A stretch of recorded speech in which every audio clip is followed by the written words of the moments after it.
पश्चिम उत्तर प्रदेश में क्षत्रिय समाज बेहद गुस्से में है। जगह जगह पंचायतें की जा रही हैं, बीजेपी के खिलाफ हुंकार भरी जा रही है। और आज गढ़ रोड के बाहरा के सिसौली में राजपूत समाज ने बड़ी पंचायत की, बड़ा निर्णय लिया है और वक्ताओं ने सीधे कह दिया है कि बीजेपी को वोट मत देना। वक्ताओं की बात का कितना असर यहाँ के लोगों पर पड़ा है, एक एक करके इन लोगों से बातचीत करूंगा, एक एक करके इन लोगों से जानूंगा कि गुस्से की वजह क्या है। जगह जगह पंचायतें हो रही हैं, उसको लेकर ये लोग क्या सोचते हैं। आपसे ये जानना चाहूंगा, पंचायत हुई है, बड़े बड़े ऐलान हुए हैं, बड़े बड़े ऐलान हुए और जो ऐलान हुआ है उस पर कायम भी ठाकुर समाज अब की बार बिल्कुल करेगा।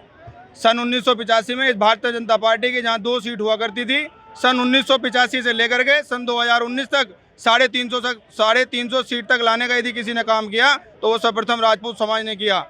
अब इन्हें यहाँ तक पहुँचाने का काम तो हम करें, लेकिन पूरे पश्चिमी उत्तर प्रदेश को तो बहुत दूर की बात है, लेकर के गुजरात, महाराष्ट्र, मध्य प्रदेश, हरियाणा, झारखंड, छत्तीसगढ़ सब में 0 सीट है और आपका राजस्थान में मात्र 1 सीट है। पश्चिमी उत्तर प्रदेश में जहाँ क्षत्रिय समाज को 2 टिकट मिला करती थी वहाँ 1 टिकट है।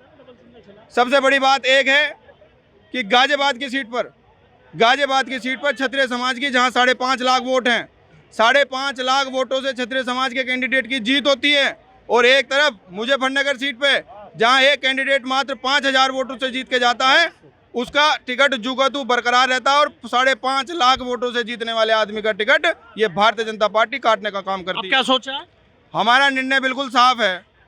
2 स्थिति हैं, या तो अब गए क्षत्रिय समाज उसे वोट देगा जो इस भारतीय जनता पार्टी को हराएगा, अरे नहीं तो वोट किसी को देवे नहीं, अपने रहेगा घर। ये क्या कह रहे हैं? ये सही कह रहे हैं हमारे बड़े हैं कि इन्होंने ये फैसला लिया है कि जो भी बीजेपी को हराएगा उस कैंडिडेट को हम वोट भी करेंगे, सपोर्ट भी करेंगे।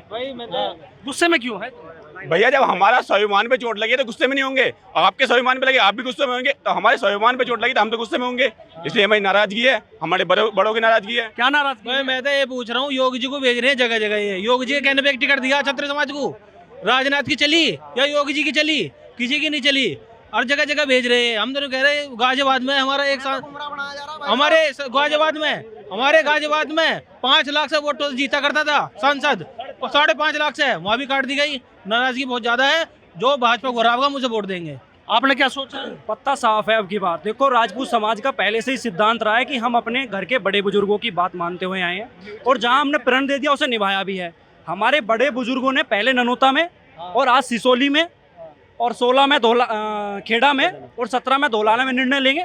आज की महापंचायत में भी यही निर्णय लिया गया कि राजपूत समाज भाजपा का जितना चाहे उतना विरोध करेगा और इसको नहीं जिताएगा। दूसरी चीज़, ये बहुत सुखद देखने के लिए लग रहा है राजपूत समाज में कि ननौता वाली पंचायत के बाद और आज सिसोली वाली पंचायत के बाद राजपूत समाज में जो एकजुटता देखने को मिली है, उसके बाद राजपूत समाज में एक जागृति आई है कि हमें अपने हक के लिए कैसे खड़ा होना है, अन्य जातियों से हमें कैसे सीखना है कि अपने समाज के लिए साथ रहते हुए कैसे अपने हक को जीतना है। आप मुझे एक बात बताइए, कहते हैं ना कि बीजेपी का जो क्षत्रिय समाज है वो तो बीजेपी का कोर वोटर है, कह रहे हैं कि किसी और का बटन दबेगा ही नहीं। ये एक गलतफहमी है उनकी और ये गलतफहमी अपने दिमाग से निकाल दे भाजपा भी और जो कह रहे हैं वो भी। और प्लस मैं ये बता देना चाहता हूँ कि अब से पहले 2014 में 5,37,000 से वीके सिंह जीते और 2019 में 5,37,000 पे उनकी काउंटिंग बंद कराई गई, जबकि सबसे बड़ी जीत वीके सिंह की थी। लेकिन मोदी ने अपनी जीत बड़ी करने के कारण उनकी काउंटिंग रोक दी गई और अपनी जीत सबसे बड़ी कर दी वनाज से, जबकि 5.5 लाख वोटों से वीके सिंह आगे चल रहे थे और उनकी काउंटिंग रोक दी गई। और जब जब विपता पड़ी भारतीय जनता पार्टी पर या विदेश में जाने के लिए, तो वहाँ वीके सिंह को क्यों भेजा गया? जैसे मान लीजिए वहाँ भेजा था भी। अच्छा, आप ये मुझे बताइए कि इन सब लोगों की मैंने बात सुन ली है, अब क्या लग रहा है? जगह जगह पंचायतें हो रही है, मतलब क्या नाराजगी, क्या गुस्सा है? नाराजगी तो यही है जी, हमारे स्वाभिमान पर चोट पहुंचाई है। जहाँ पर ठाकुरों के ऊपर जो ना बीजेपी कूदती थी, आज ठाकुरों के लिए टिकट ही नहीं है, या ठाकुरों को रया कौन बता रहे हैं। संजीव बालियान जी जो ना हरियाणा में जाकर कह रहे हैं कि वह पश्चिमी उत्तर प्रदेश का किसान जो जाट है और सब उनकी जो बिरादरी रया है, भैया रया दिखा दी कि आपका कौन है। ठाकुर समाज है, वह बदला जरूर ले। इंतजाम ही जी आपका करना बीजेपी का, चाहे बटन किसी का भी दबा लियो, कह रहे हैं कि बटन किसी का दबा लिया वोट बीजेपी की पड़ेगी, ऐसा कैसा पड़ जाएगी?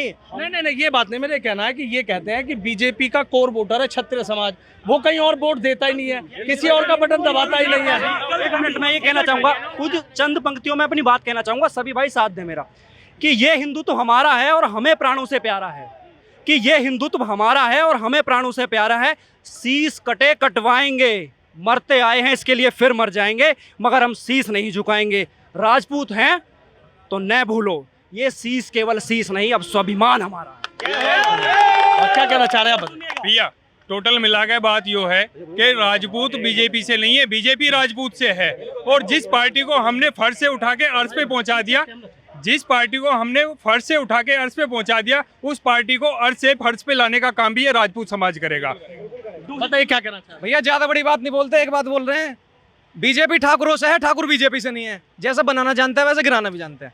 धन्यवाद जी। बस आ जाओ, हाँ, आ जाओ। 1952 आ जाओ, बताओ। 1952 पहला लोकसभा चुनाव, 80% भागीदारी क्षत्रियों की, जब बीजेपी को कोई जानता नहीं था, कांग्रेस ही कांग्रेस दिखाई देती थी।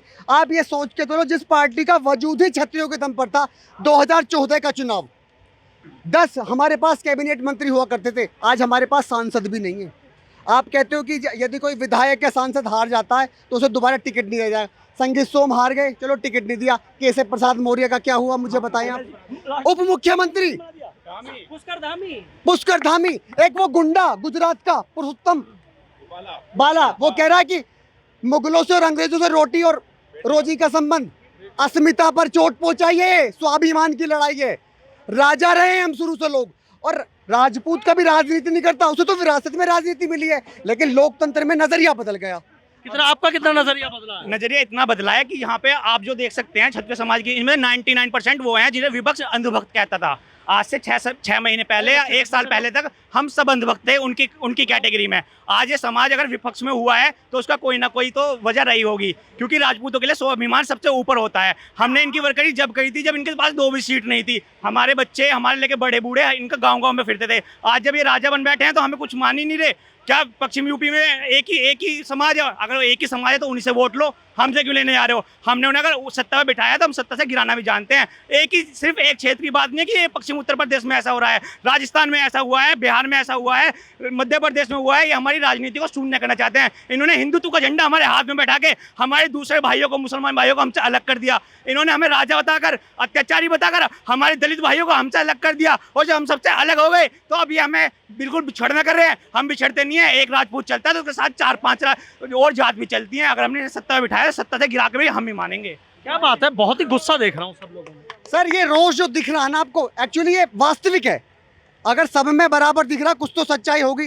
ये जो राजपूत समाज जब इकट्ठा होता है ना, तो ये कोई आम बात तो है नहीं। राजपूत समाज जब इकट्ठा हुआ है तब बदलाव हुआ है। आप क्या बदलाव करने जा रहे थे? तो कह रहे हैं जब इकट्ठे हो तब बदलाव कर देते। देखिए, इकट्ठे होने से बदलाव भी होगा, और जिस तरीके से जिस समाज के साथ ये बेइज्जती वाली बात की जा रही है, 2014 में इन्होंने पूरा दम लगा लिया, ये कुछ नहीं कर पाए जब तक राजपूत नेता राजपूत सामने नहीं आए। और इन्होंने जिस तरीके से EWS वाली बात करी है, उसमें स्वर्ण समाज को, राजपूत समाज को एज का कंसेशन नहीं दिया है, और अग्निवीर योजना खत्म की है। उससे समाज की रीढ़ की हड्डी टूटी है और समाज पर बहुत ज़्यादा दबाव है। इसी समाज की वजह से ये पार्टी सत्ता में आई है, और ऐसी स्थिति में इनको इस बार पता लग जाएगा। ये 400 पार की बात कर रहे हैं, इस बार आर पार हो जाएगी, और ये पता लग जाएगा, ये खत्म हो जाएंगे। तो कह रहे हैं आर पार कर देंगे। हाँ, आर पार हो जाएगी, तो ये तो होनी है आर पार है। और याद रखें, आर पार होनी है, आर पार तो जाएगी, जीरो होगी। आर पार में जीरो। इंतजाम ही जी आपके होना भाजपा का, चाहे कुछ हो जाओ, चाहे कितने जोर लगा लियो। याद हो आपको जब विजयपाल तोमर जी ने चरण सिंह जी को हराया था तो जाटो घर में चूल्हे जले थे। तो आपके भी ध्यान रखना, संजीव बालियान जी को ऐसा हराएगी 24सी कि उनके जाटो घर में चूल्हे जुल्ले, रोटी कई दिन न बनने की। ये हमारा कहना है, वहाँ नहीं पूरे भारत में। संजीव बालियान को 24सी हराएगी, और यहाँ पे अरुण गोविल को बाहर आ रहेगा। अरुण गोविल तो बीजेपी का मतलब बीजेपी के मजबूत बताए जा रहे हैं। मजबूर शब्द इस्तेमाल मत करिए। अरुण गोविल को, अगर मैं इस बात का शर्त लगा रहा हूँ, जितने गांव लोकसभा में हैं वो चुनाव हर गांव में चक्कर भी काट ले, इस बात की गारंटी है। वो उम्र ज़्यादा हो रही है और ऐसे नकलिया जो हमारे राम के रोल करते हैं ना, ये नचनिया जितने भी आ रहे हैं, अरे शब्द नहीं भाई साहब, आप शब्द के बाद बुलाओ तो सही है, पता लग जाए क्या होगा। और वो आदमी इतना घमंडी है। और हम तो कहने अगर आप राम की बात कर रहे हो ना, तो सीता ने, जिसने सीता का रोल करा उसे बना दो गृह मंत्री, हनुमान जी के रोल वाले को बना दो रक्षा मंत्री, और जो इस राम को बना दो प्रधानमंत्री, तो ये हो जाएंगे ना सारे, फिर सारे ये बनेंगे। तो उसमें शब्दों की मर्यादा। हाँ, मैं मर्यादा ही रखूंगा। 2019 से पहले एक मूवी आई थी नरेंद्र मोदी के ऊपर, उसमें विवेक ओबराय ने प्रधानमंत्री का रोल निभाया था। यदि आप राम अरुण गोविल को बोल रहे हैं तो आप प्रधानमंत्री कैंडिडेट विवेक ओबराय को घोषित कर दीजिए। अगर अदाकारी पे ही सब कुछ चल रहा है तो उन्हें घोषित कर बताइए, ये जो गुस्सा है ये चुनाव तक शांत हो जाएगा? ये चुनाव तक शांत नहीं होगा। देखिए भाई साहब, देखिए क्या है, राजपूतों ने क्या क्या सहन करा। राजपूतों ने अपना रक्त बहाया, कभी हिसाब नहीं मांगा इस देश से। रियासतें दे दी, कभी हिसाब नहीं मांगा इस देश से। आरक्षण की भट्टी में युवाओं को झोंक दिया, कभी हिसाब नहीं मांगा इससे।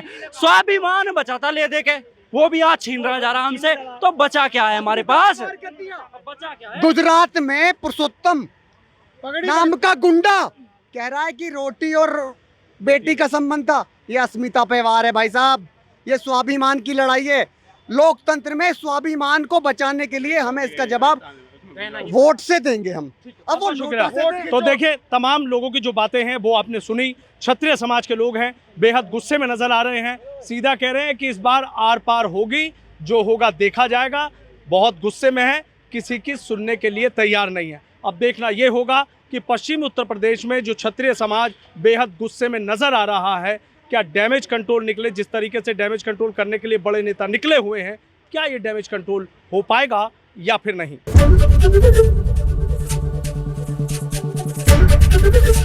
एबीपी गंगा, खबर आपकी, जुबान आपकी।